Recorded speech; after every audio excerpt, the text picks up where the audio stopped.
باشر احمد رفیق اختر صاحب شکریہ.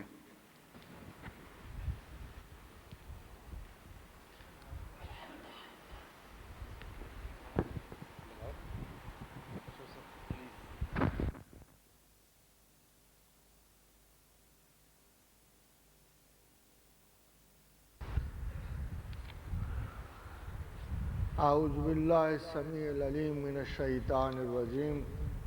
بسم اللہ الرحمن الرحیم رب ادخلنی مدخل صدق واخرجنی مخرج صدق واجعل لی من لدنک سلطانا نصیرا. حاضرین محترم، فی الحال تو میں غریب الدیار اور مسافر ہوں اور اہل مقام کو سلام پیش کرتا ہوں. حضرات محترم، مجھے ان دوستوں کی وجہ سے اور آپ حضرات کا یہ شکریہ ادا کرنا ہے جنہوں نے میرے لیے اس شہر میں، اس مقام میں ذکر رب کریم کو سہل فرما دیا. تقریر اور تحریر کے ہر ابلاغ کو میں خدا کی تعریف اور توصیف کا ذریعہ سمجھتا ہوں. اگر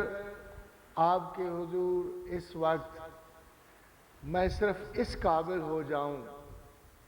کہ میں اللہ کو اور اس کی پرائیورٹی کو آپ کے دل و دماغ میں اسٹیبلش کر سکوں، آپ کے تجسس، آپ کی انکوائری، آپ کے کوشچنر کا جواب دے سکوں، تو میں اتنا ضرور آپ سے کہہ دوں کہ کوئی صاحب علم مکمل نہیں ہوتا اور کوئی بھی شخص جو ہے عالم کل نہیں ہوتا. اگر میری کسی بات سے اگر آپ کو اختلاف ہو تو یہ آپ کا ایک فطری حق ہے، اور اگر آپ کسی جواب سے مطمئن نہ ہوں تو یقیناً آپ ضرور کسی ایسے بڑے بہتر عالم کی تلاش کیجیے گا، اور اس تجسس کو سب سے بڑا مسئلہ جو کسی ذہن انسان میں سب سے بڑا مرحلہ اور مسئلہ پیدا ہوتا ہے کہ بعض اوقات ذہن انسان کم ڈیٹا کے ساتھ ایک بڑا سوال اٹھا لیتا ہے، اور وہ بڑا سوال چونکہ اس کے مطابق اس کا تعلیمی شعور، اس کا احساس، اس کا تفکر نہیں ہوتا، تو مدتوں وہ سوال جو ہے اس ذہن کو بے چین و بے قرار رکھتا ہے، اور جہاں کہیں اس کا وہ جواب نہ پائے وہی وہ ذہن رک کر اپنے ہی اس جواب کو مکمل اور مبسوط سمجھتا ہوا تحقیق و جستجو کے دروازے بند کر لیتا ہے. تو تمام کلٹ جو ہے، جسے ہم کلٹ کہتے ہیں، اور اگر اسے سادہ سے معنوں میں استعمال کیا جائے تو تمام بت پرستی جو ہے ایک متحرک ذہن کے قیام سے پیدا ہوتی ہے، اور خدا کے ساتھ رہتا ہوا ذہن اور خدا کے ساتھ رہتا ہوا انسان کبھی ذہنی زندگی میں قیام پذیر نہیں ہوتا. یہ وہ سفر ہے، یہ وہ شعور ہے جو کبھی بھی زندگی میں خیالات کی کمی کا شکار نہیں ہوتا. حضرات محترم، جان دی بیپٹسٹ سے لے کر آج تک عیسائی اپنے بچوں کو بپتسمہ دیتے ہیں ایک زرد رنگ کے پانی سے. تو جب ابتداء اسلام میں یہ رسم عیسائیت جو ہے، جو ان کے ہاں بڑی متبرک اور مقدس رسم سمجھی جاتی ہے، جس سے بچہ دینی عیسوی کی بشارت پاتا ہے اور اس کے ساتھ ساتھ وہ حضرت عیسیٰ علیہ السلام کی بخشش اور پناہ میں آتا ہے، تو عیسائیت اس بات کا حوالہ دیا کرتے تھے، بیپٹزم کا حوالہ دیا کرتے تھے اہل اسلام کو. تو آخری جو پہلے سپارے کی آخری آیات میں اللہ تعالیٰ نے اس زرد رنگ کے پانی کے مقابلے میں ایک آیت ارشاد فرمائی اور فرمایا صبغۃ اللہ، اللہ کا رنگ، وَمَنْ أَحْسَنُ مِنَ اللَّهِ صِبْغَةً وَنَحْنُ لَهُ عَابِدُونَ، کہ ان سے یہ کیوں نہیں کہہ دیتے کہ اللہ کا رنگ اور اللہ کے رنگ سے کون سا رنگ بہتر ہے، اور کون سا ایسا رنگ ہے جس میں انسان رنگا جائے تو وہ اللہ کے رنگ محبت سے بڑھ سکتا ہے۔ حضرات محترم، آج کا عنوان جو ہے اسی رنگ کے بارے میں ہے۔ میں نے جب یہ عنوان سنا تو مجھے اچھی طرح احساس تھا کہ تصوف کو میں واحد طریقے حیات کہہ رہا ہوں، حالانکہ یہ کوئی بھی طریقے حیات ہو سکتا ہے۔ تصوف جس کا ذکر بقول کچھ احباب کے نہ قرآن میں نہ حدیث میں کہیں بھی نہیں آیا، مگر حضرات محترم اگر زبان کے فرق پہ چلے جائیے گا تو نماز کا ذکر بھی قرآن و حدیث میں نہیں آیا، بلکہ وہاں تو کوئی اور لفظ۔ تو لفظ کی ان باتوں سے آپ کو اس موضوع سے گریز نہیں کرنا چاہیے کہ جو بنیادی طور پہ تصوف جو ہے اس کے 3 حصے، اس کی 3 ڈیفینیشنز اسلامک ہیں، اور ایک ڈیفینیشن صرف اس کی ایک تعریف یونانی فلسفر سوفسٹ سے نکلی ہے جو چلتے پھرتے تعلیم دیا کرتے تھے، اور یہ کہا گیا کہ لفظ تصوف اور صوفیزم جو ہے ان یونانی فلاسفہ جن کو سوفسٹ کہا کرتے تھے ان سے مشتق ہے، مگر ان کے 3 جو دوسرے معنی ہیں تصوف کے وہ تمام تر اصحاب رسول سے مشتق ہیں، اور اس کا بڑا معنی جو ہے وہ اصحاب صفا کی تقلید میں زندگی کو علم و ریاضت کے لیے، زندگی کو اخلاق و معانی کے لیے تج دینا، اور زندگی کو چھوٹے موٹے کام مزدوریاں کر کے، جیسے اصحاب صفا، جیسے حضرت ابو ہریرہ، جیسے حضرت معاذ بن جبل اور دوسرے بڑے اصحاب جن کے ذکر سے آج بھی احادیث منور ہیں اور جن کے ذکر سے آج بھی ہماری زندگیاں منور ہیں، یہ وہ اصحاب تھے جن کو کھانے پینے کے شاید اتنے مکمل ذرائع نصیب نہیں تھے، مگر انہوں نے رسول اللہ صلی اللہ علیہ وسلم کی صحبت کریم سے پورا فائدہ اٹھایا اور پورے اخلاق کریمانہ منضبط کیے، اور پورے احادیث کے یہی سب سے بڑے راوی ہیں، جیسے حضرت ابو ہریرہ ہیں جو 16 سے 18 ہزار حدیث کے مروی۔ حضرات محترم، اس کا دوسرا معنی جو تصوف کا لیا گیا وہ بھی ایک عربی لفظ تھا جو عموماً سادگی کے شعار کے لیے اس وقت کے غریب غرباء کا لباس جو تھا وہ اونٹ کی پشم تھی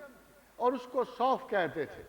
سو جن غرباء نے، خاص کر حضرت برا بن مالک کی حدیث موجود ہے کہ جب وہ لباس صوف میں حضور اکرم صلی اللہ علیہ وسلم کے پاس حاضر ہوئے تو ان کے بدن سے بو آ رہی تھی اور ان کے جوتے مٹی سے بھرے ہوئے تھے، تو کچھ اصحاب نے جو صفائی پسند تھے اس پہ ذرا ناک بون چڑھائی، تو حضور اکرم صلی اللہ علیہ وسلم نے ارشاد فرمایا کہ کچھ لوگ ایسے ہیں جن کے لباس صوف کے ہیں، جن کے چہرے گرد آلود ہیں اور جن کے جوتے مٹی سے اٹے ہوتے ہیں، مگر خدا کی قسم اگر وہ خدا کی قسم اٹھا لیں تو خدا ان کی قسم کبھی رائگاں نہیں جانے دیتا۔ تو تب اصحاب رسول کو یہ علم ہوا کہ یہ شخص جو اللہ کے رسول کے حضور اس بری ظاہری حالت میں آیا ہے، اس کا مقام دل کیا ہے، اور حضرت برا کو بعد میں لوگوں نے جب کوئی مشکل مقام آتا، جب کوئی مشکل مہم پیش آتی تو وہ حضرت برا کو کہتے کہ آپ قسم کھائیں کہ یہ مسئلہ حل ہوگا۔ وہ قسم کھاتے اور بڑے سخت مراحل میں مسلمان فتح پاتے۔ تو جنگ یمامہ کے بعد حضرت برا بن مالک ان سے کہا کرتے تھے کہ تم لوگوں نے تو حدیث قول رسول کو مذاق بنا لیا ہے۔ تو پھر ایک قلعے پہ مسلمان حملہ آور ہوئے اور 3 دن تک وہ قلعہ فتح نہیں ہوتا تھا، تو انہوں نے حضرت برا سے درخواست کی کہ آپ قسم کھائیے کہ یہ قلعہ کل ضرور فتح ہوگا۔ تو حضرت نے کہا ہاں میں قسم کھاتا ہوں کہ کل یہ قلعہ ضرور فتح ہوگا، اور میں قسم کھاتا ہوں کہ کل میں شہید ہو جاؤں۔ تو اگلے دن وہ قلعہ فتح ہوا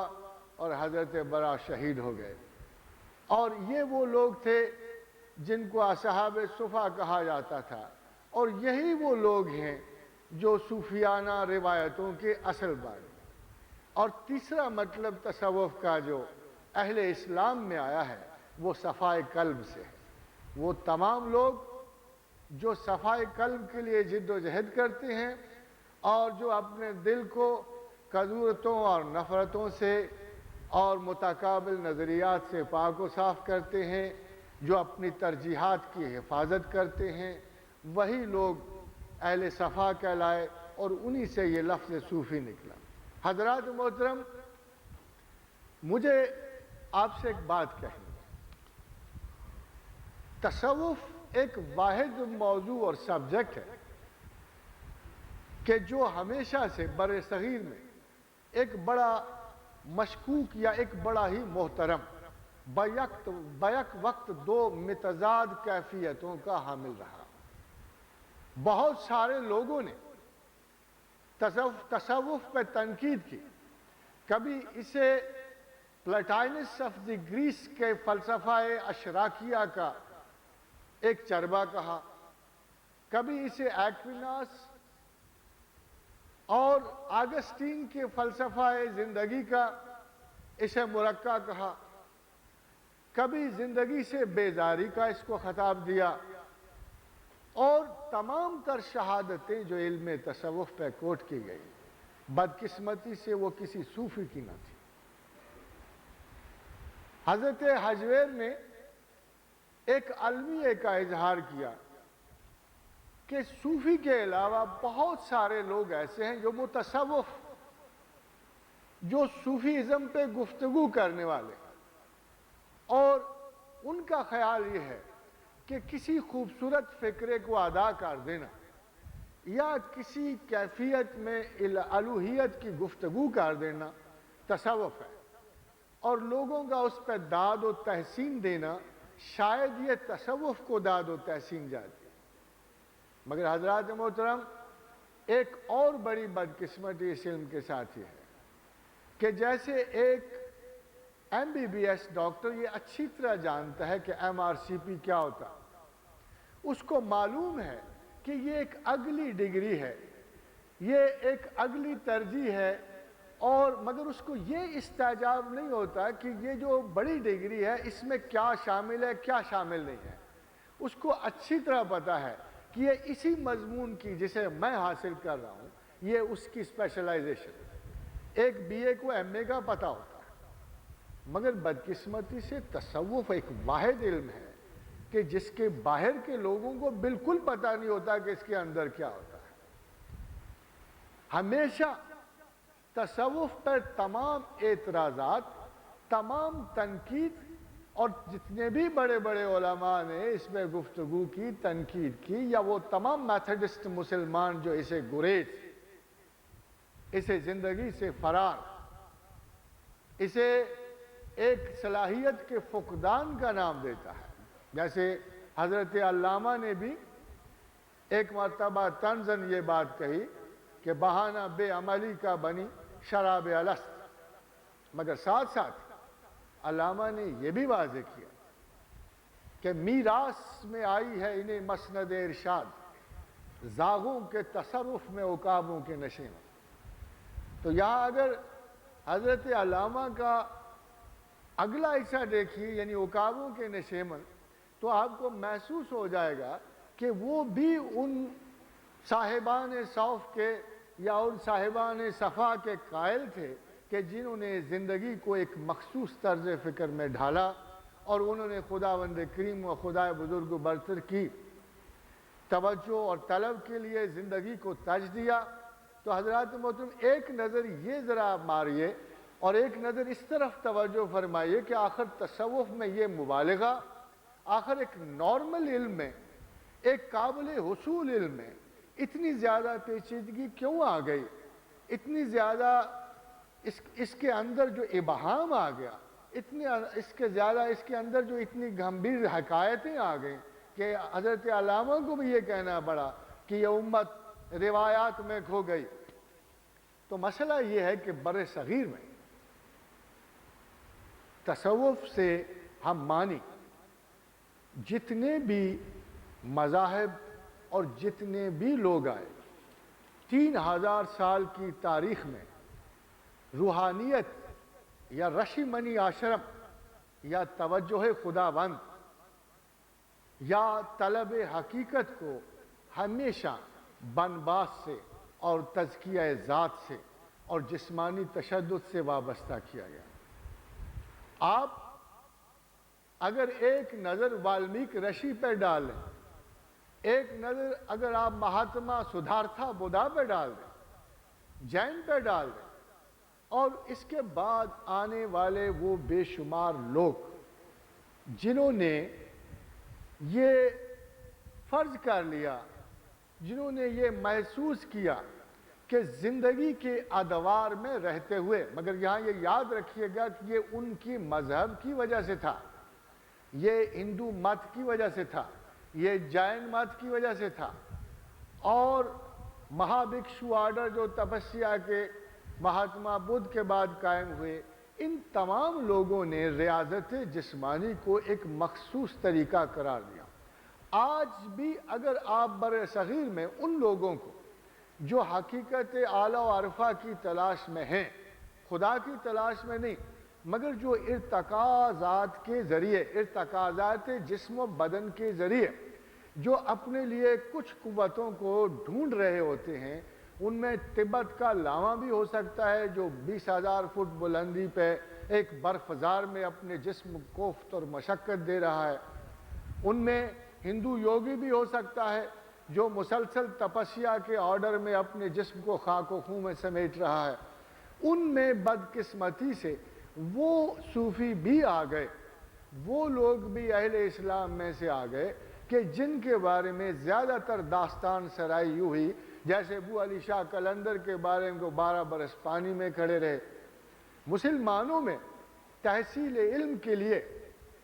سفر کے ذریعے، سفر کے علاوہ یہ کوئی ایسا قاعدہ اور قانون موجود نہ تھا، اور یہ جو سفر تھا یہ عموماً جو پرانے مسلمان صوفیہ اختیار کیا کرتے تھے تحصیل علم کے لیے، جیسے سیدنا امام محمد بن اسماعیل البخاری نے ایک حدیث کی تلاش میں 3000 میل کا سفر کیا، جیسے امام مسلم بن حجاج نے تحصیل حدیث کے لیے کوئی ایسا ایریا نہیں چھوڑا جہاں اس وقت عالم اسلام کا جہاں وہ گئے نہیں، تو اس وقت تحصیل علم کے لیے سفر تو ایک لازم حیثیت کا حامل سمجھا جاتا تھا، اور ویسے بھی حدیث رسول اس پہ موجود تھی، وَأُطْلِبُ الْعِلْمَ وَلَوْ كَانَ بِالسِّينِ۔ اس کے علاوہ اسلامی تصوف میں مجاہدہ اور ریاضت کے وہ پہلو نہیں تھے جو بر صغیر میں موجود مذہبوں کے باقی علماء نے اختیار کیے۔ بدقسمتی سے عام لوگوں کو جب بر صغیر میں سید حجویر کا ورود ہوا، سیدنا علی بن عثمان حجویری نے تبلیغ اسلام شروع کی، تو ایک صاحب جو ان کے ساتھ رہے 12 برس کے بعد اس لیے ان کے پاس سے اٹھ کے چلے گئے کہ 12 برس میں نے آپ کو کوئی کرامت، کوئی تزکیہ خصوصی نہیں دیکھا۔ تو سیدنا علی بن عثمان نے ارشاد فرمایا کہ ان 12 برسوں میں تم نے ایسی کیا بات دیکھی جو خدا و رسول کے خلاف تھی اور جس پہ میں نے عمل نہ کیا ہو؟ میں نے تمام زندگی کو احکامات الہیہ اور احکامات رسول کے مطابق صرف کیا ہے، اس سے بڑی کرامت کیا ہو سکتی؟ تمام تصوف میں صرف ایک بڑی کرامت سمجھی جاتی ہے، اور وہ کرامت در استقامت است، اور اس کا بھی جو اوریجن ہے وہ قرآن حکیم کی یہی آیت ہے، وَلَا تَحِنُوا، سستی نہ کر، وَلَا تَحْزَنُوا، غم نہ کر، وَأَنْتُمُ الْأَعْلَوْنَ إِن كُنتُم مُؤْمِنِينَ، تم ہی مومن ہو اگر غالب۔ حضرات محترم، آج بھی بہت سارے لوگ، بہت سارے مسلمان، بلکہ پوری امہ، اور ان میں سے بے شمار ایسے لوگ ہیں جو خدا و رسول کی مطابقت کا دم بھرتے ہیں، جن کی ظاہری اعمال جو ہیں قرآن و سنت کے مطابق ہیں، جو ایسے ہی لگتا ہے کہ اصلاح دین کے لیے صبح و شام کوشاں ہے۔ مگر ایک بات، ایک سوال میں بھی آپ سے پوچھنا چاہتا ہوں کہ وہ اسلام جس کے بارے میں آپ صبح و مساء یہ بات سنتے ہیں کہ اسلام بہترین نظام حیات ہے، اسلام بہترین نظام عدل ہے، اسلام بہترین نظام زندگی ہے، اسلام بہترین نظام ازدواج ہے، اسلام بہترین نظام یہ معاشرت ہے، یہ سارے کا سارا نظام اسلام مل کر ایک مرد خدا کیوں نہیں پروڈیوس کر رہا؟ ایک ایسا خدا کا بندہ کیوں نہیں پیدا کرا کہ جس پر تمام مسلمان صرف اتنا متفق ہو جائیں کہ یہ خدا کا بندہ ہے، اس کے شعور میں خدا کا شعور ہے، اس کے دست و پا میں پروردگار عالم کی رحمت کی جھلک ہے، اور جس کے بارے میں یہ شک و شبہ نہ ہو کہ اللہ کی بندگی میں،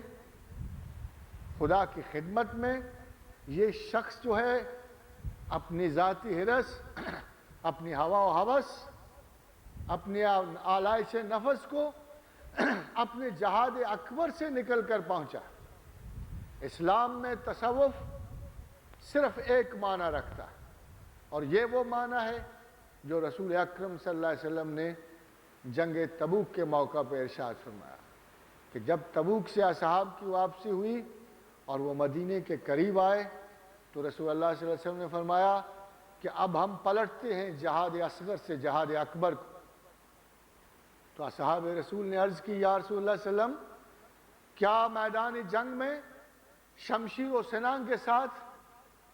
اہل کفر سے مجادلہ اور قتال کے علاوہ بھی کوئی جہاد ہے؟ فرمایا ہاں، جہاد بالنفس۔ تو تصوف تمام مسلمان صوفیاء کے نزدیک ابتدا و انتہا میں جہاد بالنفس۔ حضرات محترم، اس جہاد کے بغیر تمام عملیت بیکار ہے، اس لیے کہ شریعت اعمال ہے بغیر نیت کے، اور طریقت شریعت کی نیت ہے۔ اگر شریعت کے اعمال کا مقصد خدا ہے، طلب خداوند ہے، احساس ربانی ہے، خدا کا قرب ہے، خدا کی محبت ہے، تو تمام شریعت بامانی ہو جاتی ہے۔ اور اگر تمام اعمال شریعت کا مقصد ایک کیٹیگری، ایک سکول، ایک طرز فکر، ایک طرز معاشرت اپنانا ہے، اور یہی وہ بدقسمتی ہے جو اس وقت عالم اسلام میں جاری و ساری ہے، اور یہی وہ بدقسمتی ہے جس کی وجہ سے مسلمان بحیثیت ایک امہ کے کہیں بھی اپنے وجود کی وہ تشخیص نہیں پا رہا جو پرانے زمانے کے مسلمان پا رہے تھے۔ دو بڑے فالٹ جو اس وقت پوری مسلم امہ میں موجود ہیں، ان میں سے پہلا فالٹ یہ ہے کہ ان میں ایک ذہنی کمتری کا احساس ہے مغرب کی سائنسی ترقی و ترویج کے بارے میں، اور اس ترقی و ترویج کے مقابلے میں چونکہ مسلمان ذہن جو ہے مجبور محض فیل کرتا ہے، اس کو یہ احساس ہے کہ مغرب بڑی تیزی سے علوم کی معرفت میں آگے بڑھ رہا ہے، حکمت ربانی کے فہم میں آگے بڑھ رہا ہے، اس لیے وہ اس کی ایک ضد پیدا ہو جاتی ہے۔ اس میں ایک ضد پیدا یہ ہو جاتی ہے کہ میں ان تمام چیزوں کو ماننے سے انکار کرتا ہوں، میں مغربی سیادت فکر کو ماننے سے انکار کرتا ہوں۔ اس میں شوق و جستجو علم تو نہیں آتا، اس میں ایک مسلمان کا یہ رویہ پیدا تو نہیں ہوتا کہ آخر ان کی تحقیق و جستجو کے پیچھے، ان کی جد و جہد زندگی کے پیچھے جو معاملات اور عوامل ہیں وہ مجھ میں کیوں نہیں ہیں جو ایک مسلمان میں بدرجہ عتم ہونے چاہیے۔ اور اس کی محض وجہ ایک ہے حضرات محترم کہ مسلم امہ میں جو پہلا بڑا مسئلہ ہے کہ خدا ان کی ٹاپ پرائیورٹی نہیں ہے۔ اللہ کسی مسلمان کی ترجیح اول نہیں ہے، اور پروردگار عالم کی یہ عادت شریفہ ہے کہ آپ اسے چاہے کتنا بھی طلب کریں، اگر آپ اس کو ذہنی طور پہ ترجیح اول نہیں دیتے، اگر آپ کے 1 بلین مسلمانوں میں ایک مسٹک بھی نہیں ہے، تو اس کی محض ایک وجہ ہے کہ پوری امت مسلمہ کی ترجیح اول جو ہے یعنی خدا بحیثیت ایک ترجیح اول کے مسلمان کے ذہن میں نہیں ہے۔ خدا ایک صوفی کو نہیں ملتا۔ ایک وقت تھا کہ خدا ایک پوری امت کو ملا ہوا تھا، اور رسول اکرم صلی اللہ علیہ وسلم کا ارشاد ہے، مگر حضور بتائیے وہ کون سی ایسی چیز تھی جو امت رسول میں، جو اصحاب رسول میں تھی، جسے آپ عجیب و غریب کہہ کر اپنی زندگیوں سے نکال دیں؟ وہ کون سا ایسا غیر معمولی ایکٹ تھا جسے آپ تصوف کا نام دے کے اپنی زندگی سے نکال دیں؟ وہ کون سی ایسی حرکت تھی اصحاب رسول کی جسے آپ اپنی اس زندگی میں محال قرار دیں؟ خالی وہی نہیں، بلکہ فرمایا ثم الذین یلونہ، کہ سب سے بہتر زمانہ میرے اصحاب کا زمانہ، اور پھر ثم الذین یلونہ یعنی تابعین کرام کا زمانہ، ثم الذین یلونہ یعنی تبع تابعین کا زمانہ، ثم الذین یلونہ یعنی تبع تبع تابعین کا زمانہ، اور اس کے بعد ارشاد فرمایا کہ دور فتنہ۔ حضرات محترم، دیکھنا یہ ہے کہ اس وقت اصحاب رسول علم سیکھ رہے تھے یا کوئی غیر معمولی مشقیں اور ارتکاز سیکھ رہے تھے۔ قرآن حکیم کتاب علم ہے یا کتاب ارتکاز ہے؟ پروردگار کا رسول ایب نارمل ہے یا سب نارمل ہے؟ مجھے افسوس سے کہنا پڑتا ہے حضرات محترم کہ میرے پیغمبر نے، میرے رسول نے میری زندگی بہت مشکل بنا دی، اس لیے کہ اس کی زندگی کا کوئی کام ایسا نہیں ہے جو قابل عمل نہ اور قابل تقلید نہ ہو۔ وہ عیسیٰ نہیں تھے کہ وَأَيَّدْنَهُ بِرُوحِ الْقُدُسِ، کہ جو مردوں کو زندہ کرتے تھے۔ وہ عیسیٰ نہیں تھے کہ جو اپنی قوم کے فلسطینیوں کو، مذہب پرستوں کو، جب وہ ان پہ الزام لگاتے تو کہتے انی انبئکم بما تاکلون وما تدخرون فی بیوتکم، میں بتا سکتا ہوں کہ تم گھروں میں کیا کھاتے ہو اور کیا چھپا چھپا کے رکھتے ہو۔ وہ موسیٰ نہیں تھے کہ جو اپنی قوم کو وَأَخَذَتْهُمُ الصَّاعِقَةُ یہ بتانے لے چلے تھے کہ میں تمہیں خدا کے وجود کا ثبوت دیتا ہوں کہ تمہیں آسمانوں سے آئی ہوئی ایک بجلی اچک کے لے جائے گی۔ یا جیسے تورات بیان کرتی ہے عہد نامہ قدیم میں کہ قوم موسیٰ نے 40 برس صحرا میں ایسے گزارے کہ ایک روشنی کا ستون آگے چلتا تھا رات کے وقت، اور صبح کے وقت آسمان سے ان پہ خوان نعمت اتر۔ حضرات محترم، اللہ کے رسول پروردگار نے قرآن حکیم میں فرمایا نرفع درجات من نشاء، جس کے چاہتا ہوں درجے بلند کرتا ہوں، وفوق کل ذی علم علیم، اور ہر علم والے کے اوپر ایک علم والا ہے۔ اگر قرآن حکیم کو پروردگار نے یہ فرمایا کہ الیوم اکملت لکم دینکم واتممت علیکم نعمتی، کہ آج نعمت تمام کر دی، آج میں نے تمہارا دین مکمل کر دیا، تو یہ دین اور نعمت جو تھا اس کو مجموعی طور پہ ہم علم کہتے ہیں۔ اور اگر قرآن بقول خداوند کائنات کا سب سے بڑا علم اور مکمل علم ہے، تو ہمیں حضرات محترم دیکھنا پڑتا ہے کہ یہ علم کسی اب نارمل میں رکھا گیا یا کسی سب نارمل میں رکھا گیا۔ اگر پیغمبر اسلام اب نارمل ہوتے تو ہم تصوف کو اب نارمل مانتے، ہم طلب خداوند کو اب نارمل مانتے۔ اگر پیغمبر اسلام سب نارمل ہوتے تو ہم سمجھتے کہ خدا کی طلب میں سب نارمل ہونا لازم ہے۔ مگر وہ ریلیجن جو کہہ رہا تھا کہ لا سرورۃ فی الاسلام، لا رہبانیت فی الاسلام، نہ اس میں رہبانیت ہے نہ اس میں فاقہ کشی ہے، اس میں تو صرف اعتدال ہی اعتدال ہے۔ مسلم کی 8 حدیثیں اوپر تلے کی حدیثیں، حضور اکرم صلی اللہ علیہ وسلم نے فرمایا کہ اعتدال اختیار کرو، اور اگر مکمل اعتدال نہ اختیار کر سکو تو اس کے قریب ترین رہو۔ حضرات محترم، تصوف جو یہ اس اعتدال کی جد و جہد ہے۔ اسلامی تصوف شروع سے لے کر آخر تک صرف 3 اصولوں پہ مبنی رہا۔ میں اس لیے اس کو واحد طریق حیات کہتا ہوں کہ اسلام میں داخل ہونے والا مسلم ہے، اللہ کی طلب کرنے والا مومن ہے، حضرت سعد بن عبادہ مال غنیمت تقسیم ہو رہا تھا تو حضور نے ایک شخص کو کم مال دیا، تو سعد بن عبادہ نے کہا کہ یا رسول اللہ میں گمان کرتا ہوں کہ یہ مومن ہے۔ فرمایا سعد بلکہ مسلم ہے۔ فرمایا یا رسول اللہ میں گمان کرتا ہوں کہ یہ مومن ہے۔ فرمایا سعد بلکہ مسلم ہے۔ جب 3 مرتبہ ایسے ہو چکا تو حضور نے فرمایا سعد تو اس بات پہ مجھ سے جھگڑتا ہے جسے میں بہتر جانتا ہوں، یہ مسلم ہے۔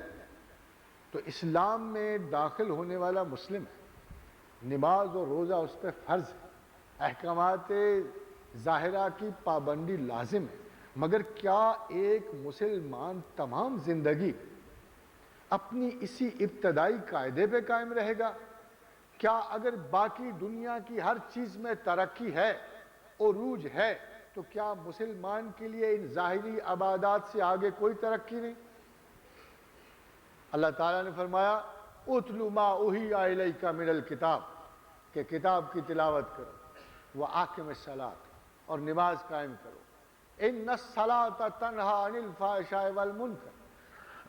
یہ تمہیں فحش اور منکر سے روک دے گی، ولا ذکر اللہ اکبر، مگر ہماری یاد تو بہت بڑی بات ہے۔ کیا ایک مسلمان نے تلاوت قرآن کے بعد، نماز پڑھنے کے بعد، کیا اس نے بڑی بات کی جد و جہد نہیں کرنی؟ ولا ذکر اللہ اکبر، کیا جب قرآن نے یہ کہا کہ بدلہ لو تمہارا حق ہے، اور اگر برابر کا بدلہ لے لو تو بہت ٹھیک ہے، مگر معاف کر دو تو بہت بڑی بات ہے،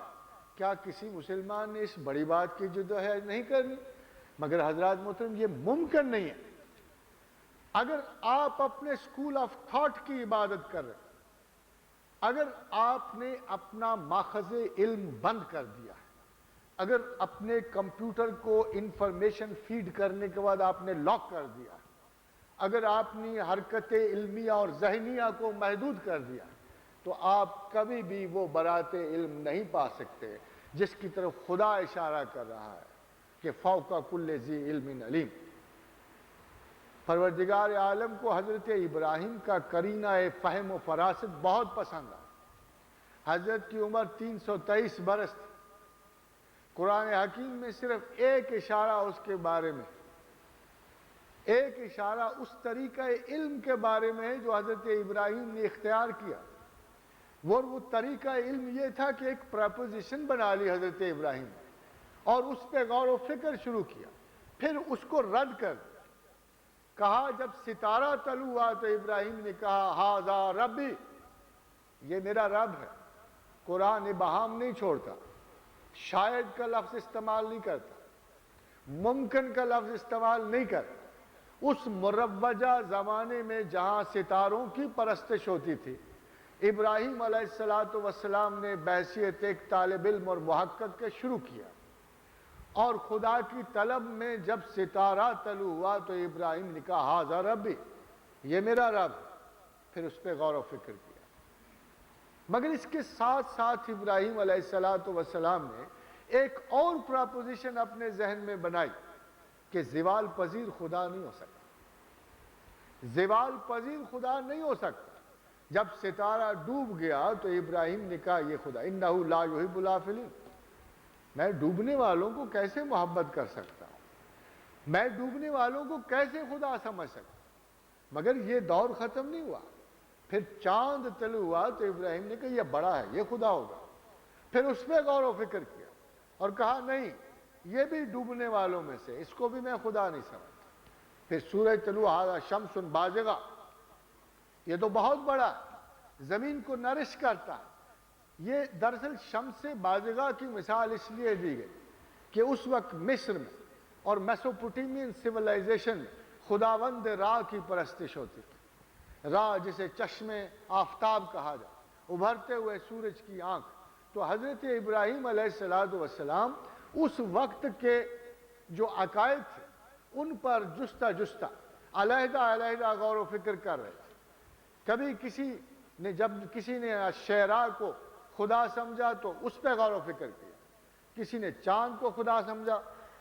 جیسے مدتوں ہندوستان میں ورونا اور متھرا کی دیویوں کی پرستش ہوتی رہی، جس میں ورونا چاند کی دیوی سمجھی جاتی تھی، تو ہر سوچنے والا اپنے وقت کے عقائد پر ضرور غور و فکر کرتا ہے، اور غور و فکر کرنا ہی پروردگار نے عقل و شعور کی لازمی عنصر قرار دی، اور یہ لازم قرار دیا کہ جس انسان کو میں نے یہ نعمت ذہن و فکر بخشی ہے، میں نے جواب اسی نعمت سے لینا۔ اس نے آپ کے بدن سے جواب نہیں لینا، بدن تابع ہے آپ کی اس قوت فکر کا، اس موٹو حرکات کا جو آپ کے ذہن کا حصہ اسے دیتا ہے۔ اگر ذہن اسے ان حرکات کا حکم نہ دے، ان خیالات کا حکم نہ دے، تو آپ کا بدن بے حس و حرکت ہو جائے۔ ذہن کی ایک چوٹ جو ہے انسان کو مفلوج کر دیتی، اور باوجود چاہنے اور خواہش کرنے کے آپ عبادت کا ایک ذرہ بھی اپنے اعمال میں نہیں سمیٹ سکتے۔ تو خداوند کریم کو تو اسی نعمت سے جواب لینا ہے جو نعمت خصوصی طور پر اس نے نسل انسان کو علیحدگی میں دی، وہ نعمت جو اسے بحیثیت انعام بخشی، وہ نعمت جس کے ساتھ اس نے ایک بہت بڑے عہدے کو وابستہ کر دیا۔ وَإِذْ قَالَ رَبُّكَ لِلْمَلَائِكَةِ إِنِّي جَاعِلٌ فِي الْأَرْضِ خَلِيفَةً۔ تو حضرات محترم، خدا نے اسی نعمت سے جواب لینا ہے، اور صوفی کی تعریف یہ ہوتی ہے کہ جو ایک پراپر وقت میں، اور اگر آپ اس تعریف پہ غور کیجئے تو آپ کو محسوس ہوگا کہ یہ تمام صفات عالیہ آپ کے اندر موجود ہیں، اور زندگی میں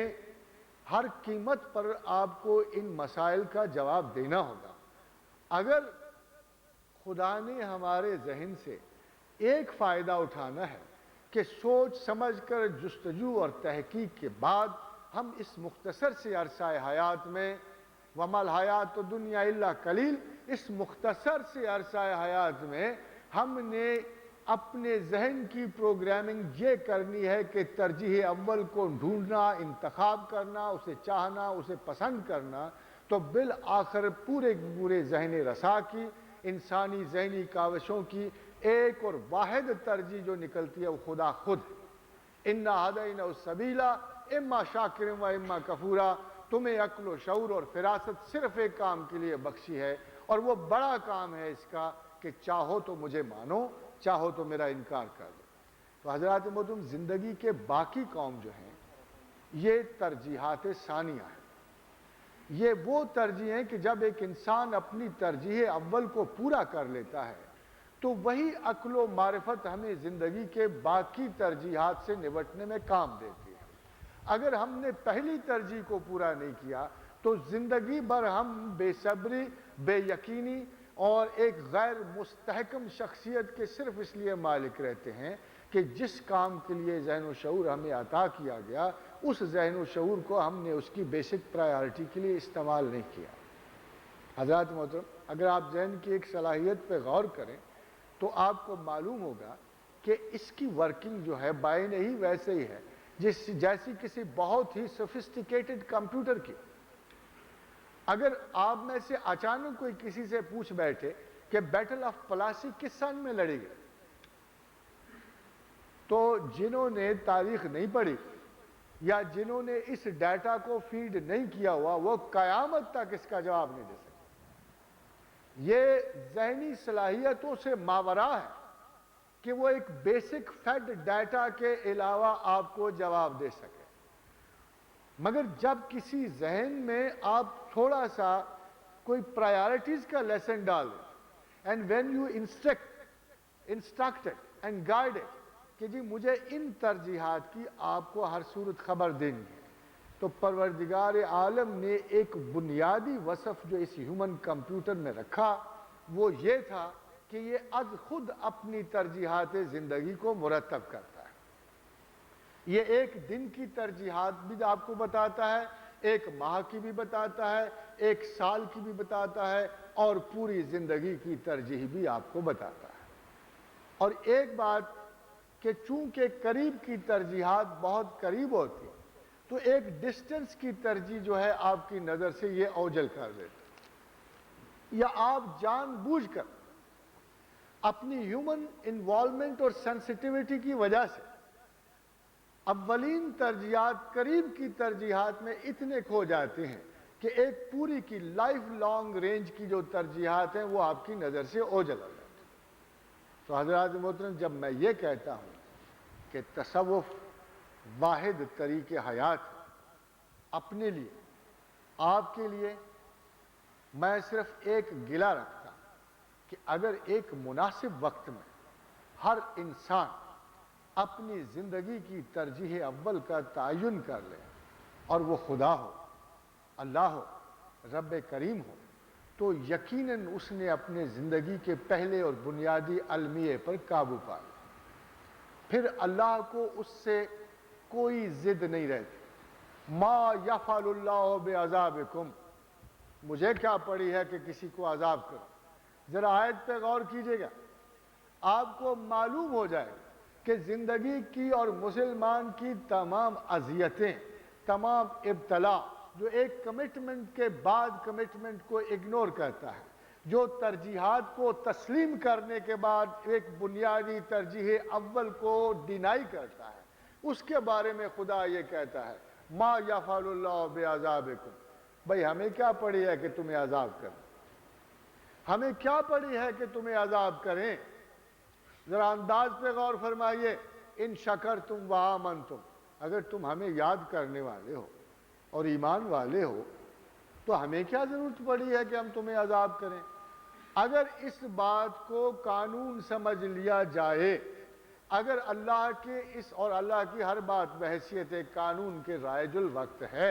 تو اس کا مطلب یہ ہے کہ خدا کا عذاب اور خدا کا ثواب شکر کے ساتھ اور اگنورنس کے ساتھ وابستہ ہے۔ یعنی ما یفعل اللہ بعذابکم، ہمیں کیا پڑی ہے کہ عذاب کریں؟ ان شکرتم وآمنتم، اگر تم شکر والے ہو، ہماری یاد والے ہو اور ایمان والے ہو تو ہم تم پہ کم از کم عذاب نہیں کریں گے۔ چھوٹی موٹی آزمائشیں، اور جب چھوٹی موٹی آزمائشوں کا ذکر کیا تو ساتھ ان کا حل بھی بتا دیا کہ اگر تم شکر والے ہو، صبر والے ہو، تو ساتھ ہی ساتھ یہ بھی بتا دیا کہ اگر چھوٹی موٹی تم پہ تکلیف آ گئی کہ ہمیں یہ لازم ضرور ہے کہ تمہارے باطن کی اور ظاہر کی درجات کی بلندی کے لیے ہم معمولی سی تمہیں تکالیف دیتے رہیں چھوٹے موٹے مسائل میں۔ وہ کیا ہے؟ وَلَنَبْلُوَنَّكُمْ بِشَيْءٍ مِّنَ الْخَوْفِ، کہ ضرور آزمائیں گے تمہیں تھوڑا سا خوف کے ساتھ، والجوع، تھوڑا سا بھوک کے ساتھ، وَنَقْصٍ مِّنَ الْأَمْوَالِ، اور تھوڑا سا مال کے نقص کے ساتھ، وَالْأَنفُسِ، تھوڑا سا کیفیت ذات کے ساتھ، وَثَمَرَاتِ، کسی کا بھائی لے لیا، کسی کی بہن لے لی، کسی کا بیٹا لے لیا، کسی کی ماں لے لی، یہ ہم تھوڑا سا آزمائیں گے ضرور۔ وَبَشِّرِ الصَّابِرِينَ الَّذِينَ إِذَا أَصَابَتْهُمْ مُصِيبَةٌ قَالُوا إِنَّا لِلَّهِ وَإِنَّا إِلَيْهِ رَاجِعُونَ، اور میری طرف سے بشارت دو ان لوگوں کو جن پہ کوئی وقتی ابتلا، مصیبت، حزن و ملال آیا تو انہوں نے جواب میں یہ اپروچ اختیار کی، اِنَّا لِلَّهِ وَإِنَّا إِلَيْهِ رَاجِعُونَ، اے پروردگار تیری طرف سے آئی ہے، تیری طرف لوٹ جائے گی، تو میں ان کی تمام مصائب اسی وقت ختم کر دوں، میں ان کی تمام ابتلا کا بوجھ ان پر سے اٹھا لوں۔ ام المومنین سودا رضی اللہ تعالی عنہ کی روایت کہ آپ کے 10 بچے تھے، جب ان کے خاوند مر گئے تو آپ کو ایک حدیث رسول یاد تھی، اور حدیث رسول یہ کیا کہتی ہے کہ جب کوئی نقصان ہو جائے تو یہ کہو کہ اللہ میں نے اس پہ صبر کیا، مجھے اس کا صلہ بہتر۔ تو ام المومنین عائشہ صدیقہ نے سودا نے فرمایا کہ میرے جب خاوند مر گئے اور میں چھوٹے چھوٹے بچوں والی تھی تو میں نے اللہ کے حضور عرض کی کہ اے پروردگار میں نے صبر کیا، مجھے اس کا صلہ بہتر دے دے۔ تو فرمایا میں دل میں سوچتی تھی بھلا اس اچھے اور بہترین خاوند کے بعد مجھے کیا اچھا صلہ مل سکتا۔ تو فرمایا کہ کچھ دنوں بعد جب رسول اکرم صلی اللہ علیہ وسلم کا مجھے پیغام نکاح ملا تو مجھے یقین ہو گیا کہ اس دعا کا مطلب اور مفہوم کیا ہے۔ صاحبو، شاید ہم دعا مانگتے بھی غائب دماغ رہتے ہیں۔ شاید ایک صوفی کا طرز عمل یہ ہے کہ سب سے پہلے وہ تقلیدی نہیں، تعلیمی معیار کی تحقیق کرتا ہے۔ اس کا ایمان سنا سنایا نہیں ہوتا، وہ سنے سنائے ایمان سے نفرت کرتا ہے۔ صوفی ایک ایسا محقق ہے جسے تقلید سے سخت نفرت ہے، اس لیے کہ اس نے قرآن پڑھا ہوتا ہے، وہ قرآن کو جانتا ہے کہ پروردگار مسلسل اہل کفر کو ایک طعنہ دیتا ہے۔ اگر تم غور و فکر کرتے، اگر تم سوچتے اور سمجھتے تو یقین جانو کہ تم کفر چھوڑ جاتے، مگر تم نے تو کبھی عقل و شعور استعمال ہی نہیں کیا۔ وَلَٰكِن لَا تَشْعُرُونَ، اور تم سوچتے کیوں نہیں؟ أَفَلَا يَتَدَبَّرُونَ، تم غور و فکر کی صلاحیتیں جو ہم نے تمہیں دی ہیں انہیں استعمال کیوں نہیں کرتے؟ اہل کفر، اگر تم غور کرتے، اگر تم اپنے ارد گرد پہ نظر مارتے، اگر تم زمین پر گھومتے اور وہ عبرت کے مقامات دیکھتے جو ہم نے تمہارے لیے رکھ لیے ہیں، تو تم کبھی خدا کا انکار نہیں کرتے۔ حضرات محترم، طعنہ تو ایک جیسا ہے، کافر کو کیا اور مجھے کیا؟ اگر اس کا یقین اور اعتبار اپنے آباء و اجداد کے دین پہ تھا تو آپ کا بھی نیا نہیں۔ آپ نے بھی کبھی ذہنی جستجو نہیں کی اپنے اعتبار کو پرکھنے کی، آپ نے بھی کبھی کوشش نہیں کی یہ دیکھنے کی میں جس خدا پہ یقین وہ ہے کون؟ آپ نے بھی کبھی اس شعور کو استعمال نہیں کیا تحقیق و جستجو والے کو، آپ نے کبھی غور ہی نہیں کیا۔ ایک روایت مشہور ہے، اندھا دھند اعتقاد، بلائنڈ فیتھ۔ آپ دیکھیں بڑے بڑے پڑھے لکھے لوگ، ادھر جینیٹکس پہ پی ایچ ڈی ہو رہی ہے، ادھر فلسفہ خیال میں ایم فل اور ڈی فل لیا جا رہا ہے، اور ادھر جب فیتھ کی بات آتی ہے تو فرماتے ہیں the faith is blind, it کی not be justified with reason. یہ عقل و شعور سے فیتھ نہیں ثابت ہو سکتا، فیتھ از بلائنڈ۔ اور ذرا غور کیجئے پروردگار عالم ذرا بلائنڈ فیتھ کے بارے میں کیا کہتے ہیں؟ ان شر الدواب عند اللہ ہے، میرے نزدیک، اللہ کے نزدیک بدترین جانور وہ ہیں سم بکم الذین لا یعقلون، گونگے بہرے، عقل ہی نہیں استعمال کر۔ بلائنڈ فیتھ کے بارے میں پروردگار کی سخت ترین تنبیہات ہیں، اس لیے کہ اگر بلائنڈ فیتھ دینا ہوتا تو پھر آپ کو سبقت انسانیت نہ دیتا، آپ کو خلافت سماوات نہ بخشتا، پھر وہ کسی گائے بھینس کو نہ دے دیتا۔ They have got a blind faith، ان کو تو عقل و شعور نہیں، کسی گائے کو اٹھا کے خلیفۃ اللہ فی الارض بنا دیتا۔ اس نے تو آپ کو ممیز و ممتاز کیا، انوکھا اور نرالا کیا،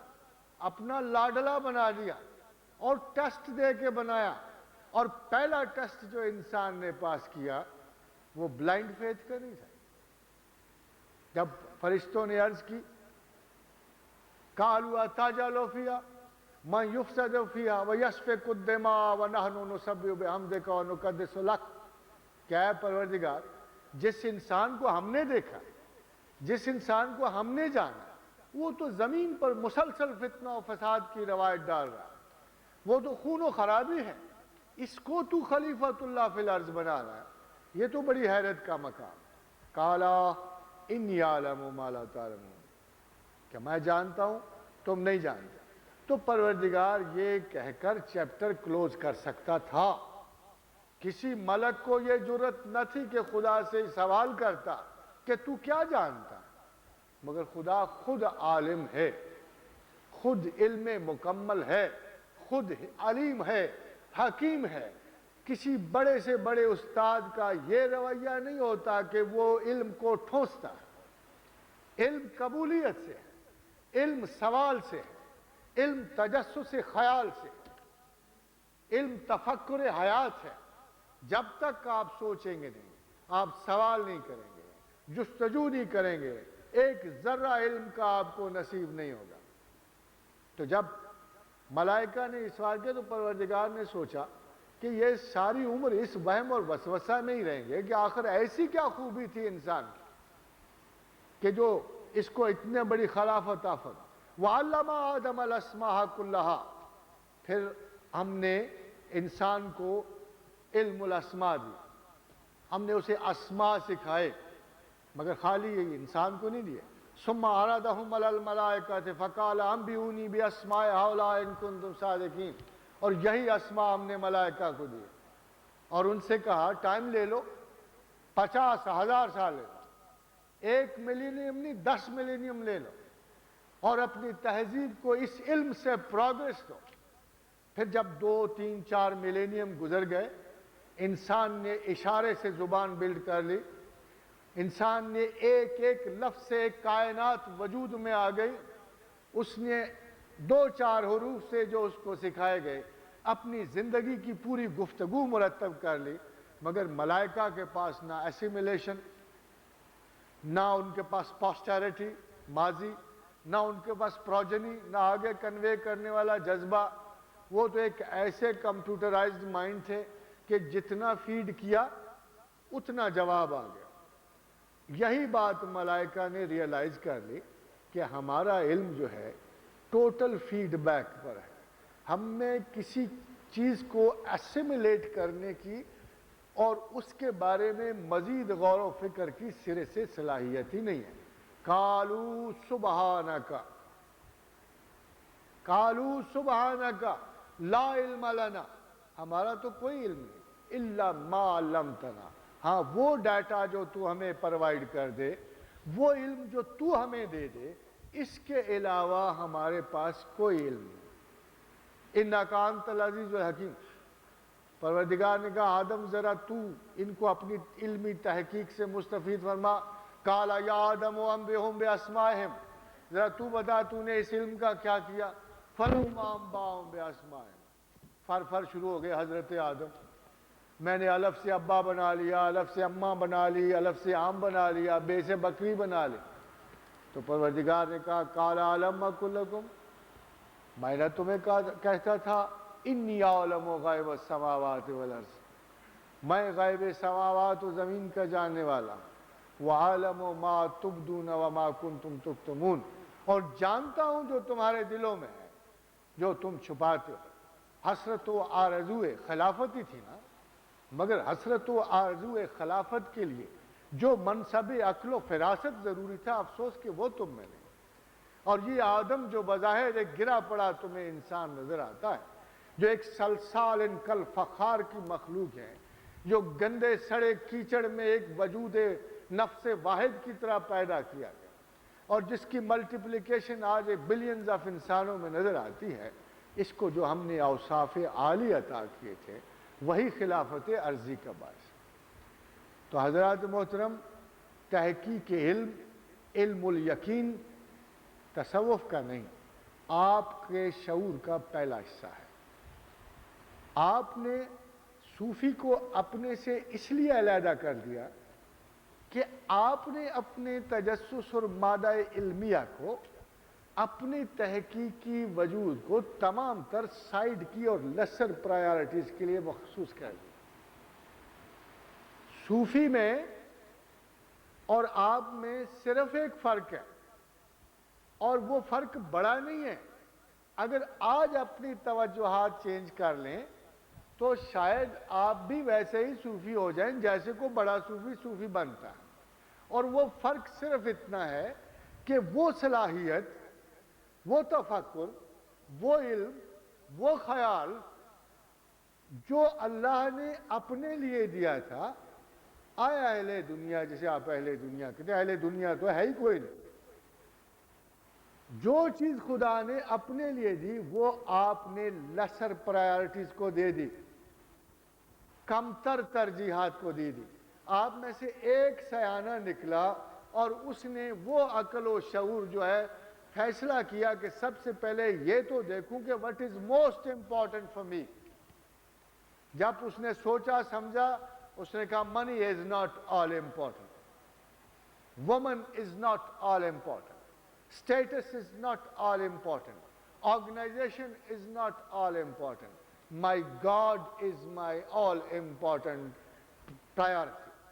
وہ صوفی ہو گیا، آپ غیر صوفی رہے. اگر حضرات محترم آج کے دن سے ایک لمحہ کے لیے اگر آپ کمپیوٹر کا یہ بیسک فالٹ دور کر لیں اور صرف ایک ذہنی فیصلہ کر لیں کہ خدا ہماری ترجیح اول ہو. ہم نے باقی ترجیحات کو دیکھیں، طریقے دو ہی ہیں. ہوتے آپ بھی صوفی ہیں، ہر علم کا صوفی ہوتا ہے. ایک برا شاعر برے شعر لکھتا لکھتا بالآخر کہیں عمر آخر میں اچھا شعر لکھ ہی جاتا ہے. ایک بیڈ کرافٹس مین جو ہے مشق روز کرنے کے بعد آخر میں ایک مشاق فنکار ہو جاتا ہے. تو حضرات محترم، تمام چیزوں کا ایک مسٹیسزم ہے، تمام چیزوں میں ایک ریفائنمنٹ ہے. مسٹیسزم از اے ریفائنمنٹ آف تھاٹ، ایک اعلیٰ ترین صلاحیت ذہن ہے جس کی ابتدا یہ ہے کہ وہ ذہن اپنے رب کریم کے ساتھ حرکت کرے. ایک شخص کا اگر مطمع نظر سٹیٹس ہے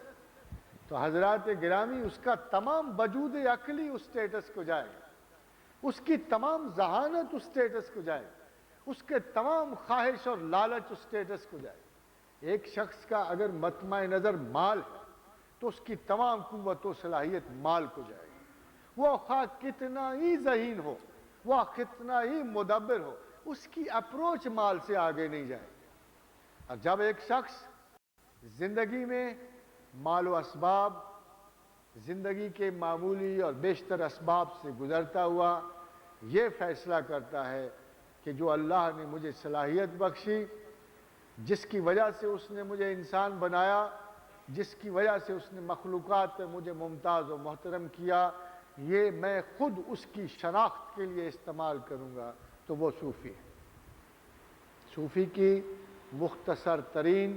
اور مناسب ترین ڈیفینیشن میں آپ کو دے رہا ہوں کہ پراپر عمر میں پراپر ذہن کے ساتھ پراپر پرائیورٹی کے انتخاب کرنے والے کو صوفی کہتے ہیں. یہ کوئی غیر معمولی لفظ نہیں ہے، یہ کوئی مشقت ذاتی کا لفظ نہیں ہے، یہ سمندروں میں غوطے کھانے کا لفظ نہیں ہے، یہ پہاڑوں سے الٹا لٹکنے کا لفظ نہیں ہے، یہ چلہ معکوس کا نام نہیں ہے، یہ مراقبہ قبر نہیں ہے. یہ انسانی ذہن کی صلاحیتوں کو ایک تواتر اور تناسب کے ساتھ استعمال کرنے کا نام ہے. اس میں مرد کی تخصیص نہیں ہے، اس میں عورت کی تخصیص نہیں ہے. الذین یذکرون اللہ قیاما وقعودا وعلی جنوبہم، جو میرے بندے ہیں صبح شام کھڑے بیٹھے کروٹوں کے بل مجھے یاد کرتے ہیں. وَيَتَفَكَّرُونَ فِي خَلْقِ السَّمَاوَاتِ وَالْأَرْضِ، اور زمین و آسمان کی تخلیق پہ غور کریں. جو صاحبان خرد اور شعور ہیں ان کو یہ اچھی طرح پتہ ہے. میں کمیونسٹ کو برا نہیں سمجھتا، میں کافر کو برا نہیں سمجھتا، میں ہندو کو برا نہیں سمجھتا، بشرطے کہ وہ تحقیق میں ہو، وہ جستجو میں ہو، وہ یہ جاننے کی کوشش کر رہا ہو کہ خدا کون. اگر ایک کمیونسٹ نے لیون ٹراٹسکی کے 2-4 لفظ پڑھ یا کارل مارکس کو پڑھ یا لیننزم پڑھ یا دوستویسکی کے 2 افسانے پڑھ یا مائیکل شولوخوف کی 1-2 کتاب پڑھ، اپنے آپ کو، یا ماؤ زے تنگ کی تاریخ حیات پڑھ کر اپنے آپ کو اسی ڈیٹا میں محدود کر لیا اور یہ سوچا کہ اس کے بیانڈ کوئی فکر نہیں، کوئی عقل نہیں، کوئی شعور نہیں، کوئی غور نہیں، تو یوں سمجھیے کہ وہ اپنی زندگی میں مر چکا ہے، زندگی عقل و شعور سے. اسی لیے پروردگار نے زندہ پہ مردہ کے لفظ کو استعمال کیا. مردہ کو مردہ نہیں کہا، زندہ پہ مردہ کے لفظ کو استعمال کیا اور اپنے رسول کو کہا تو انہیں کیا سناتا، لا تسمع الموت. یہ وہ ہیں کہ جو مر چکے ہیں، ان کے دل و دماغ مر چکے، ان میں غور و فکر کی صلاحیت ختم ہو چکی. تو جب پروردگار نے فرمایا لا تسمع الموت تو مردہ کی سماعت کی طرف اشارہ نہیں کیا بلکہ زندہ کو کہا کہ اے پیغمبر تو ان سے دکھ اٹھاتا ہے، تو سمجھتا ہے کہ یہ اسلام قبول نہیں کرتے، تو بات یہ ہے کہ تو مردوں کو کیا سنائے گا، تو یہ تو مر چکے ہیں. اور مردہ کے بارے میں حدیث رسول صلی اللہ علیہ وسلم بخاری اور مسلم کی متفق علیہ کہ جب رسول اکرم صلی اللہ علیہ وسلم جنگ بدر کے مقتولین کے اوپر کھڑے ہوئے اور کہا اے عتبہ، اے شیبہ، اے عمر بن ہشام، جو ہم سے خدا نے وعدے کیے تھے وہ پورے کیے، اب بتاؤ جو تم سے وعدے کیے پورے کیے؟ تو عمر بن خطاب رضی اللہ تعالی عنہ نے عرض کی یا رسول اللہ صلی اللہ علیہ وسلم، بھلا مردے بھی کہیں سنتے؟ ذرا غور کیجئے گا، عمر بن خطاب نے عرض کی کہ بھلا مردے بھی کہیں سنتے ہیں؟ فرمایا تم سے بہتر سنتے ہیں مگر جواب نہیں دے سکتے۔ اب پھر قرآن کے محاورے کو واپس جائیے تو پتہ یہ لگتا ہے کہ مردے تو سنتے ہیں مگر جو عقل و شعور نہیں رکھتے وہ ان مردوں سے بدتر ہیں جو غور و فکر کی صلاحیت نہیں رکھتے، جو اتنا تفکر نہیں رکھتے کہ اپنے گرد و پیش سے علم و عقل و فراست کے سبق حاصل کریں، جو اپنی زندگی کا واحد مقصد پہچاننے سے گریزاں ہیں، جو اللہ کی دی ہوئی نعمت کو استعمال نہیں کرتے۔ تو حضرات محترم، جب میں آپ سے یہ عرض کرتا ہوں کہ تصوف واحد طریقے زندگی ہے تو میں آپ سے یہ نہیں کہہ رہا کہ یہ ماڈرن لائف کا پیٹرن ہے، میں آپ سے یہ کہہ رہا ہوں کہ with all the pattern of the modern life، جس شخص نے خدا کو ترجیح اول سمجھا اور اس کے مطابق اپنی زندگی گزاری، اور یہ ایک ذہنی کوشچن ہے، جس نے یہ تردد کیا، یہ تفکر کیا، وہ صوفی ہے۔ اور آپ میں سے کون ایسا ہے کہ جو اللہ کو ترجیح اول سمجھنا نہ چاہے گا؟ یہ تو آپ کا اعتقاد ہے، میں تو صرف آپ کے اعتقاد کو خارجی اور عملی سطح سے اٹھا کر آپ کی ذہنی اور شعوری کاوش بنانے کا ایک خیال رکھتا ہوں۔ میں تو یہ آپ کو عرض کر رہا ہوں کہ آپ اپنے ظاہرہ اعمال کو، جو اندرونی اعمال کا ایک شمع برابر نہیں ہوتے، ذہن ایک لامحدود صلاحیت کا مالک ہے اور دنیا ایک محدود صلاحیت کی مالک ہے۔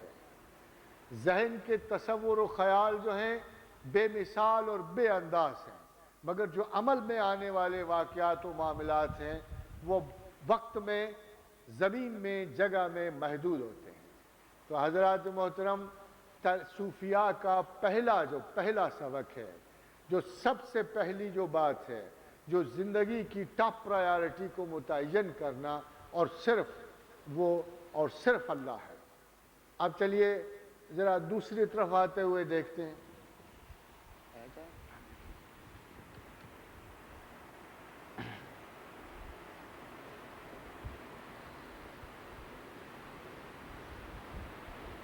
تصوف کے دو اور قانون، وہ میں آپ سے جلدی میں عرض کروں گا۔ یہ موضوع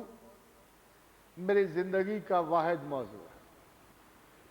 For 8 long years I have researched on the concept of God as compared with all other concepts۔ یہ میری اسپیشلٹی ہے، اس نے تو ختم نہیں ہونا، مگر میں آپ کو تصوف کے باقی دو اصول آپ کو بیان کروں اور صرف آپ سے یہ پوچھنا چاہوں گا کہ کیا وہ امپریکٹیکل ہیں، ناقابل تقلید ہیں؟ کیا ہر فرد و بشر ان کو کاپی نہیں کر سکتا؟ پروردگار نے فرمایا کہ میں اپنے اولیاء کو ایک انعام دیتا ہوں، الا ان الاولیاء اللہ لا خوف علیہم ولا هم یحزنون،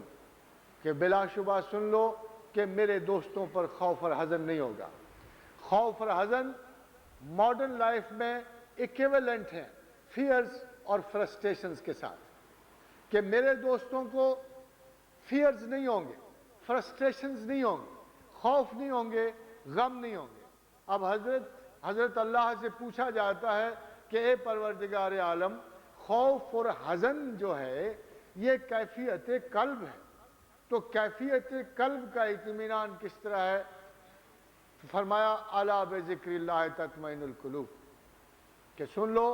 کہ میرے ذکر کے بغیر اطمینان قلب نہیں ہے۔ تو حضرات محترم، اصول یہ ہوا کہ خدا اپنے بندوں کو خوف اور غم سے بے نیاز کرتا ہے، اور خوف اور غم سے بے نیاز کیفیت قلب ہے، اور کیفیت قلب بغیر یاد خدا کے اطمینان آ ہی نہیں سکتا۔ اب آپ کو اطمینان چاہیے بھی، تمام معاشرے کو چاہیے خوف و حزن سے بے نیازی۔ ہم سب fearful, we are all frustrated, زندگی کے بے شمار مسائل میں تنگی و عسرت قلب کا شکار ہیں ہم، اور ہمیں امن چاہیے بھی، اطمینان قلب چاہیے بھی، اور ہم اسے ڈھونڈ بھی رہے ہیں، مگر ذکر الہی سے گریزاں، خدا کی یاد سے گریزاں۔ اور خدا کہتا ہے الا بذکر اللہ تطمئن القلوب، کہ سن لو، خبردار، میری یاد کے بغیر تمہیں اطمینان قلب نصیب نہیں ہوگا۔ تو حضرات محترم، آپ کیسے مسلمان ہیں جو خدا کو غلط سمجھتے ہیں؟ آپ کیسے ہیں جو اس آیت پہ یقین نہیں رکھتے؟ آپ کو خدا چاہیے، آپ کو خوف و حزن سے بے نیازی چاہیے، آپ کو اطمینان چاہیے، یہی مسائل ہیں آپ کے، ہر جگہ یہی رونا ہے، ہر جگہ یہی گھبراہٹ ہے، اور پھر آپ کو خدا بتا بھی رہا ہے کہ دیکھو اس طرح اطمینان قلب ملے گا، خوف و حزن سے بے نیازی ملے گی، اور پھر بھی آپ خدا کو یاد نہ کریں۔ تو اس کا مطلب تو بڑا واضح ہے کہ مسلمان ہوتے ہوئے، لا الہ الا اللہ محمد رسول اللہ پڑھتے ہوئے بھی آپ خدا کو سچا نہیں جانتے۔ آپ سوچتے ہیں کچھ اور طریقے ہیں جس سے اطمینان قلب نصیب ہو جاتا ہے۔ حضرات محترم، خداوند کریم نے قرآن کا ایک انداز رکھا، نماز کا ایک انداز رکھا، مگر ذکر کا کوئی انداز نہیں رکھا۔ فَاذْكُرُوا اللَّهَ قِيَامًا وَقُعُودًا وَعَلَىٰ جُنُوبِهِمْ، کھڑے بیٹھے کروٹوں کے بل، جیسے چاہو مجھے یاد کرو۔ مسلم کی حدیث سے ام المومنین عائشہ صدیقہ سے پوچھا گیا کہ اللہ کے رسول، باب جنابت میں پوچھا گیا کہ کیا اللہ کے رسول اس عالم میں خدا کو یاد کرتے تھے؟ فرمایا وہ ہر حال میں خدا کو یاد کرتے۔ یعنی ذکر ایسی چیز ہے، اللہ کی یاد ایسی چیز ہے جو کہیں بھی نہیں رکتی۔ آپ لیٹرین میں جاتے ہوئے بھی خدا کا نام لے سکتے ہیں، اعوذ باللہ من الخبث والخبائث، یعنی ہر جگہ آپ اللہ کا نام لے سکتے۔ کیوں؟ اس لیے اے صاحبان فہم و فراست، اس لیے کہ یاد واحد ایک ایسی چیز ہے جو جبرن نہیں بلکہ محبت سے کی جاتی ہے، اور پروردگار بھی آپ سے یہ توقع رکھتا ہے کہ خوف اور وحشت سے نہیں، گناہوں کے ایکسکیوز کے طور پہ نہیں، بلکہ فَاذْكُرُوا اللَّهَ كَذِكْرِكُمْ آبَاءَكُمْ أَوْ أَشَدَّ ذِكْرًا، مجھے بھی اسی طرح یاد کرو جیسے آباء و اجداد کو یاد کرتے ہو، انس سے، رفاقت سے، محبت سے۔ خدا کا کہنا یہ ہے کہ اگر محبوب تمہارے سامنے نہ ہو تو یاد کے علاوہ کوئی ایسا امتحان ہے کہ آپ کو پتہ لگے کہ آپ کسے زیادہ چاہتے ہیں؟ اگر آپ کے 6 بچے ہوں اور آپ کو یہ جاننا ہو کہ آپ کو کس بچے سے زیادہ محبت ہے، تو آپ سوچ کے دیکھ لیجئے تنہائی میں، جو زیادہ یاد آئے گا اسی سے زیادہ محبت ہوگی۔ خدا بھی آپ سے صرف اتنا ہی چاہتا ہے کہ فَاذْكُرُوا اللَّهَ كَذِكْرِكُمْ آبَاءَكُمْ أَوْ أَشَدَّ ذِكْرًا، مجھے بھی ایسے ہی یاد کرو جیسے آباء و اجداد کو چاہتے ہو، ذرا زیادہ کرو کہ مجھے پتہ لگے کہ تمہیں اوروں سے زیادہ مجھ سے محبت ہے۔ اور تیسرا اصول حضرات محترم، یہ ساری کی ساری باتیں بہت لمبی ہیں کرنے کو، مگر تیسرا اصول تصوف کا اعتدال ہے۔ But for balance nobody can be normal, and but for normalcy no religious experience is acceptable۔ یہ بے شمار لوگ جو آپ کے ارد گرد اوٹ پٹانگ حرکتوں سے تصوف کو ثابت کرتے ہیں، حضرات محترم اس میں تصوف کا کوئی قصور نہیں، ان میں ان اساتذہ محترم کا کوئی قصور نہیں جنہوں نے بے شمار انسانیت کے لیے چراغ ہدایت جلائے رکھے، جنہوں نے خدا و رسول کی نیچرل پیروی کرتے ہوئے، جنہوں نے نیات رسول کو اپنایا، جنہوں نے first message of the prophet کو پیش نظر رکھا، اور first message of the prophet یہ تھا کہ خدا کے سامنے میری بھی کوئی حیثیت نہیں، مجھے بھی نہ رکھنا۔ پوچھا گیا یا رسول اللہ صلی اللہ علیہ وسلم جنت میں لوگ کیسے داخل کیے جائیں؟ فرمایا اللہ کی رحمت کے ساتھ۔ فرمایا یا رسول اللہ کیا آپ بھی؟ فرمایا ہاں میں بھی اللہ کی رحمت سے داخل ہوں گا۔ ملاحظہ فرمائیے یہ وہ شخص ہے جس پہ قرآن ناطق ہے کاتب علی نفسہ رحمت وما ارسلناک الا رحمت للعالمین۔ یہ وہ شخص کہہ رہا ہے کہ جسے پروردگار عالم نے پوری کی پورا جو قانون رحمت کا مجسم کر دیا ہے، جس کے بارے میں یہ کہا کہ میں نے مخلوقات ارضی اور سماوی پر پیدا کرنے سے پہلے ایک چیز لازم کر لی اور وہ رحمت ہے، اور جب رسول کا ذکر کیا تو کہا وما ارسلناک الا رحمت للعالمین، کیا ہے پیغمبر میں نے تمہیں ایک زمین کے لیے نہیں، پورے کے پورے عالمین، جہاں جہاں میں رب العالمین ہوں وہاں وہاں تو رحمت للعالمین۔ تو وہ شخص محترم، وہ پیغمبر قدسی بھی فرما رہے ہیں کہ میں بھی اللہ کی رحمت کے بغیر جنت میں نہیں جاؤں گا۔ یہ ایک بڑے استاد کے اوصاف ہیں، وہ کبھی میسج کو نہیں بھولتے، وہ کبھی ٹاپ پرائیورٹی کو نگلیکٹ نہیں ہونے دیتے، اور یہی اصحاب رسول میں صفت ہے، یہی ان تمام اولیاء اللہ تعالیٰ میں صفت ہے جنہوں نے خدا کی پرائیورٹی کو کبھی نظر سے اوجھل نہیں ہونے دیا۔ And the way back to God is again you see adhering to the same priority. مگر جب پرائیورٹی نصیب ہو جائے تو اس کو برقرار صرف یاد سے رکھتے ہیں۔ یہ ذکر و اذکار جو ہیں کبھی ان میں دل لگتا ہے، کبھی نہیں لگتا۔ نہ ہاہو چاہیے، نہ تماشا چاہیے، نہ حماقت چاہیے۔ اللہ نے کہا ذکر ایسا بھی اونچا نہ کرو کہ محلہ سنتا پھر، ایسا بھی نہ ہو کہ بیمار جاگ جائے، بلکہ ایسا کرو کہ بس اتنا آہستہ نہ کرو کہ تم خود بھی نہ سن سکو، اور اتنا اونچا بھی نہ کرو کہ لوگ پریشان دیوانہ وار باہر نکل آئیں کہ صوفی صاحب کو حال پڑ گیا۔ تو حضرات محترم کرینہ جو صوفی کا ہے اور صوفیاء زندگی کا ہے، یہ قرآن سے قطعاً ایک لفظ باہر نہیں ہے۔ بدقسمتی سے لفظ آپ کو دھوکہ نہیں دینا چاہیے۔ یہ وہ لوگ تھے جنہوں نے مذہب میں پی ایچ ڈی کی کوشش کی ہے۔ جب یہ نماز اور روزے پڑھ چکے تو ان کو بے چینی ہوئی۔ ان کو بے چینی یہ ہوئی کہ مذہب کا مقصد کیا ہے؟ اگر صرف عبادت کرنا ہے اور اس میں کوئی عبادت احسان نہیں آئے گی، اس میں کوئی اخلاص نہیں آئے گا، اس میں خدا نصیب نہیں ہوگا، تو جب وہ دکھ درد میں مبتلا ہوئے تو انہوں نے مزید جد و جہد کی ٹھانی۔ جب وہ مزید جد و جہد کی ٹھانی تو قرآن حکیم کی تلاوت کے بعد وہ نماز پہ قائم ہوئے۔ جب انہوں نے آگے بڑھنا چاہا تو انہوں نے کہا پروردگار نے جو کہا ولا ذکر اللہ اکبر، کہ ہماری یاد بہت بڑی بات،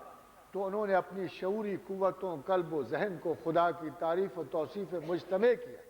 اللہ کی یاد کو برقرار رکھا اور توازن اور اعتدال کے لیے جد و جہد کی۔ یہی تین قوانین تصوف، یہی تینوں قوانین جو ہیں آپ کی زندگی کے ہیں۔